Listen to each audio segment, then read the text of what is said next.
ha kız, bu dert sana az diyorlar.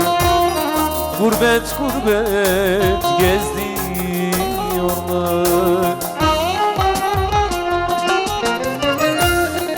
Kime derdimi söylesem ha kız, bu dert sana az diyorlar. Gurbet gurbet gezdiriyorlar.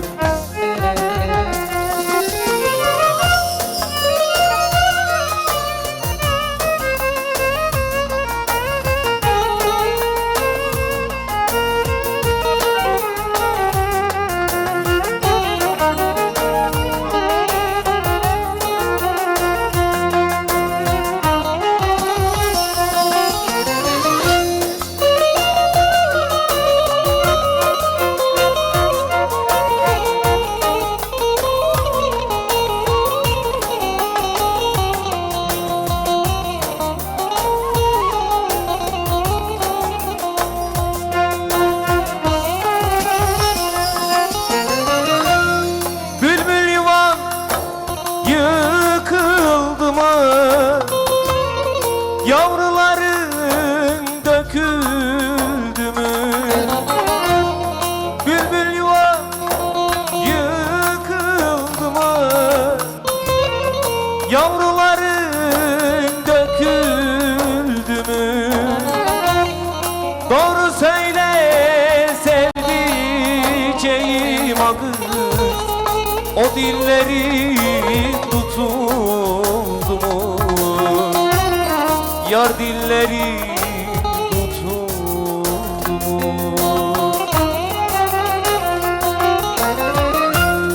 Doğru söyle sevdiceğim ha kız, o dilleri tutuldu mu? Yar dilleri tutuldu.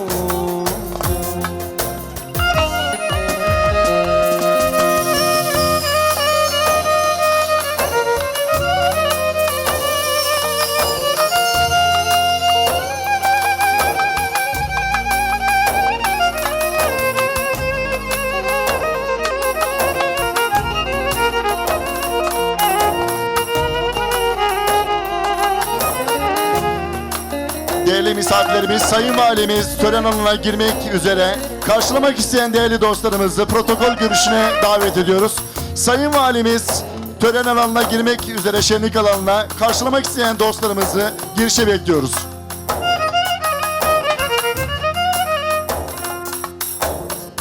Kahpada gençlikte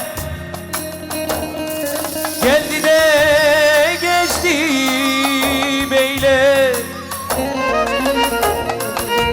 yel gibi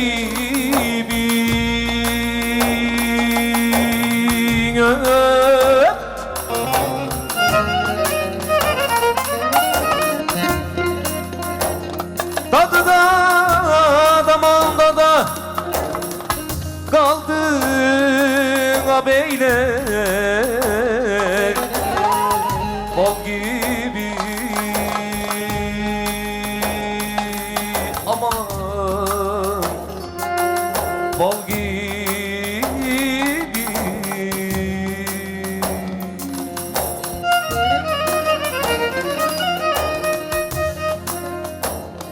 Boynuna karanfilli de yar sarmadım beyler,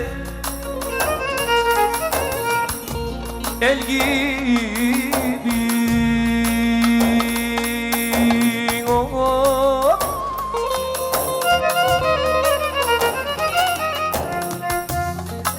O yari de saran illere helallar olsun.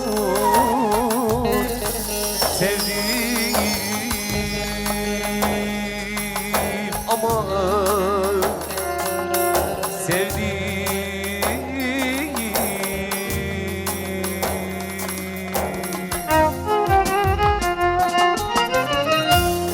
Doğru söyle sevdiceğim ha kız, o dilleri